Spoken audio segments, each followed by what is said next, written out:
you might have heard the news. For a brief amount of time, oil prices fell below zero, as low as negative $40 a barrel. But what does this mean? How did this happen? And why do I still have to pay to fill up my car? That's today on the Wall Street Team. Alright, so for the first time in history, oil prices have fallen to negatives. That means people are paying other people to take their oil away from them. This might seem crazy, but we already have transactions like this in our society. Trash is something we don't really need, nor have the place to store it.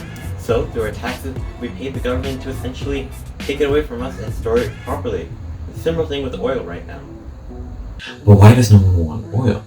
Well, because of coronavirus. Coronavirus has decreased demand significantly. Because people are staying at home, there's not that many cars on the road. And because people aren't traveling, there's not many airplanes in the sky. Thus, the world really doesn't need that much oil anymore. This is causing a major demand shock, which drives down prices. But to understand why oil prices went below zero, we need to understand another concept: futures. Futures are basically contracts saying, at this point in time, I will buy this many of this commodity at this price. Speculators are people who bet on things like futures. Once they buy a future, they hope the price goes up, so when the contract expires, they'll be able to buy below the market price. That's how they make a profit. But these are people on Wall Street. They're not car makers. They have no use for the oil themselves, so they sell their contracts to other people.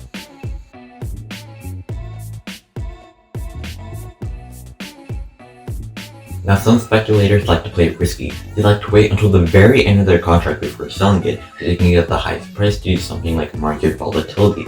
Well, because of the Russia-Saudi oil war and the general decrease in demand due to coronavirus, the futures basically became worthless. People didn't want oil, nor did they have the space to store it. Why did no one have the space to store oil?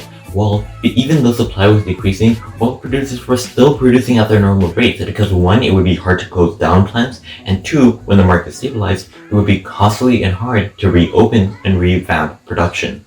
So in a bit of desperation, to not have to take physical possession of thousands of barrels of oil, a toxic substance that needs to be stored properly, speculators started paying people who could store it to take the contract from them and therefore take the oil. That's why prices were negative and fell below zero. In the aftermath, oil prices went back up above $0 and are currently hovering around $5 to $10. That's still a massive decline from the $30 to $40 price range we were seeing only a few months ago.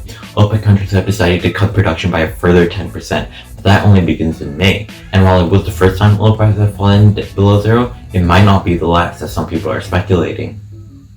So then why do I still have to pay for gas? Well, that's because it was the price of crude oil that went below zero, not the price of things like gasoline or petrol. Gasoline and petrol are refined crude oil, and refineries have already scaled back production, so the price of gas is probably not going below zero anytime soon, and you probably won't be getting paid at the pump.